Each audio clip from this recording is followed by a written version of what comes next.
اس مہینے کی سب سے افضل عبادت حج اور قربانی۔ سب سے پہلی اور بنیادی بات یہ ہے کہ قربانی اپنے دل کی خوشی کے ساتھ کیا کریں۔ دل کی خوشی کے دو طریقے ہیں، ایک ترتیب تو آخرت کی ہے کہ اللہ آخرت میں اجر دے گا، اور ایک ترتیب دنیا کی ہے کہ جانور لائیں، اس کو خوبصورت قسم کا کھانا کھلائیں، اسے خوبصورت بنائیں۔ بنانے کا مراد یہ ہے کہ اس کو نہلائیں دھلائیں، صاف ستھرا رکھیں، اور اس کو اپنے سے ایک مانوسیت پیدا کرا دیں۔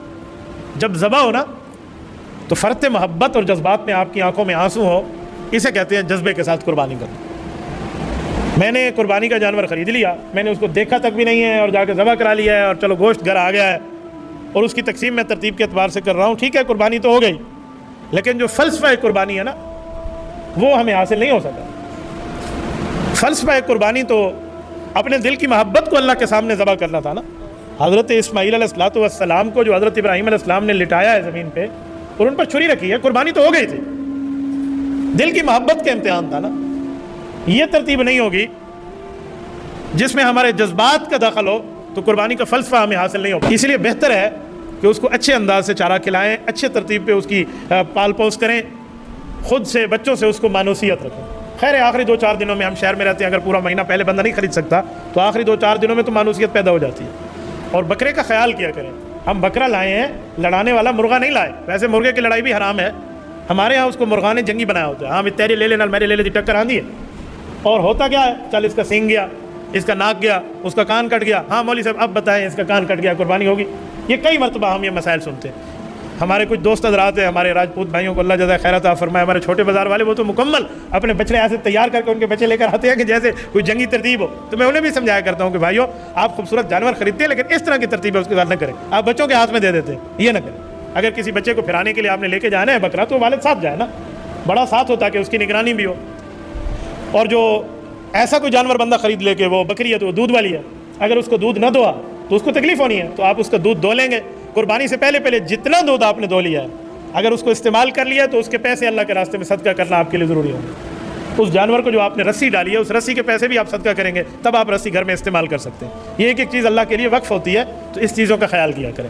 قربانی کے حوالے سے بہت سے دوستوں نے بہت کچھ پوچھا ہے، یہ ساتھیوں کو اللہ جزائے خیر عطا فرمائے، نے سب کے سوالات، کوئی 20 کے لگ بھگ سوالات ہیں، یہ اکٹھے کر کے بھیجے ہیں۔ میں چاہوں گا میں آپ کی خدمت میں ساری چیزیں بالترتیب عرض کروں، تاکہ ہو سکتا ہے جو آپ کے ذہنوں میں سوالات اس بارے میں موجود ہوں ان میں سے اکثر سوالات کے جوابات انشاءاللہ اس میں آ جائیں گے۔ پہلے نمبر پہ پوچھ رہے ہیں کہ قربانی کرنے کا ثواب بتا دیں تاکہ ہمارے دل میں قربانی کرنے کا اسلامی جذبہ پیدا ہو۔ میرے دوستو، قربانی کرنے کے اجر کے متعلق میں مختلف چیزیں آپ کی خدمت میں عرض کروں گا۔ اللہ تعالیٰ کے قرآن میں بھی قربانی کا حکم ہے، بقرہ عید کی نماز پڑھنے کا حکم ہے، اور احادیث پاک میں بھی ہے۔ جو آیت میں نے خطبے میں پڑھی ہے فصلی لربک وانحر، یہ فصلی لربک بقرہ عید کی نماز ہے اور وانحر قربانی ہے۔ سیدنا علی المرتضیٰ رضی اللہ عنہ کی روایت اس پہ شاہد عدل ہے۔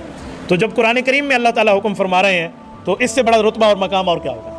احادیث پاک میں تو اس کے ثواب کی تفصیلات بھی موجود ہیں، وہ تفصیلات میں 2-3 احادیث آپ کی خدمت میں عرض کیے دیتا ہوں۔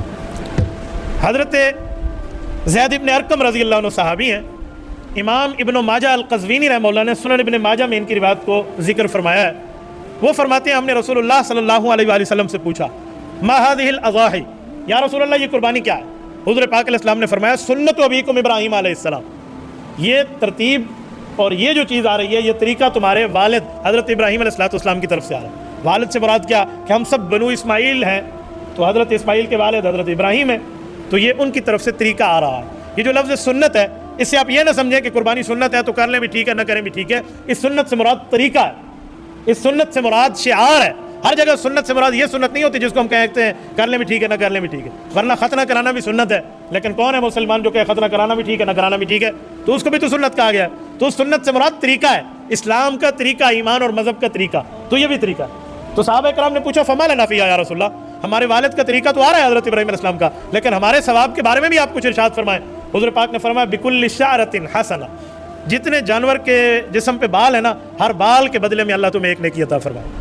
ایک صحابی بیٹھے تھے، ان کے پاس اونی جانور تھا، تو انہوں نے پوچھا پتہ نہیں اون والے کے اوپر اس طرح ثواب ہے یا نہیں ہے، تو اٹھے انہوں نے کہا رسول اللہ فصوف، اونی جانور کا کیا ہے؟ تو حضور علیہ السلام نے پھر دوبارہ فرمایا بکل شعرۃ من الصوف حسنہ، ہر اونی بال کے بدلے میں بھی ایک نیکی۔ وضاحت آ گئی، تو اس سے بڑے اور انعام اور مقام کیا چاہیے۔ ایک روایت حضرت اماں جان عائشہ رضی اللہ عنہا سے، اماں جان فرماتی ہیں ما عمل آدمی من عمل یوم النہر. فرمایا بقرہ عید کے دن کی بات سن لو لوگو. حضور پاک علیہ الصلوۃ والسلام نے فرمایا کہ میرے اللہ کو اس دن سب سے زیادہ محبوب عمل تمہارے لیے قربانی ہے. من احراق الدم، قربانی کرنا. پھر اس کے مقام کو فرمایا کہ یہ نہ سمجھنا کہ یہاں کھا گیا، ذبح ہو گیا، ختم ہو گیا. فرمایا جی نہیں، یہ بکرا تمہیں آخرت میں ملے گا. تو فرمایا آخرت میں کیسے ملے گا؟ فرمایا انہ لیأتی یوم القیامت بقرونہا، یہ اپنے سینگوں سمیت آئے گا قیامت میں. واشعارہا، اپنے کھروں سمیت آئے گا، ناخنوں سمیت آئے گا. واظلافہا، واشعارہا اپنے بالوں سمیت آئے گا، واظلافہا اپنے کھروں سمیت آئے گا. اور کیا مطلب کہ ان کے سمیت آئے گا کا مطلب؟ فرمایا جو کھر، جو بال، جو کھال اور جو سینگ تم پھینک دیتے ہو وہ بھی اللہ ثواب عطا میں تمہارے شامل کر دے گا. چہ جائے کہ گوشت تو ویسے ہی شامل ہے. یعنی یہ نہ سمجھیں کہ ہم نے سیخ پھینک دیے تو اس کا ثواب گیا، تو اس کا ثواب بھی ملے گا. حلال چیز جس کو ہم کھا لیتے ہیں اس کا تو ہے ہی. اور پھر فرمایا وَإِنَّ الدَّمَ لَيَقَعُ مِنَ اللَّهِ بِمَكَانٍ قَبْلَ أَن يَقَعَ مِنَ الْأَرْضِ. فرمایا کہ جب بکرا ذبح ہو رہا ہے اس کے خون کا قطرہ ابھی زمین پہ نہیں گرتا، زمین اور اس کی گردن کے درمیان ہوتا ہے. اللہ اس کی اخلاص نیت پہ قبول پہلے فرما لیتا ہے. مجھے بتائیں جب بکرے کو ہم زمین پہ لٹا دیں تو اس کی گردن اور زمین میں کتنی اسپیس اور فاصلہ ہوگا؟ اس سے پہلے کہ ابھی وہ قطرہ پہنچے اس سے پہلے اللہ قبول فرما. پھر فرمایا فطیبوا بہا نفسا. فرمایا جب قربانی کرو تو اپنے دل کی خوشی کے ساتھ کرو کہ میں اللہ کے لیے کر رہا ہوں اور رسول اللہ صلی اللہ علیہ وسلم کے حکم پہ عمل کر رہا ہوں، حضرت ابراہیم علیہ السلام کے طریقے کو زندہ کر رہا ہوں. اما جان عائشہ رضی اللہ عنہ کی روایت ایک مزید ہے. اس روایت کو امام عبد الرزاق ابن الحمام الصنعانی رحمہ اللہ نے مصنف عبد الرزاق میں ذکر فرمایا. حضرت اما جان فرماتی ہیں ضحوا وطیبوا بہا انفسکم. حضور پاک نے فرمایا لوگوں کہ جب قربانی کرو تو تمہارے دل خوش ہونے چاہیے.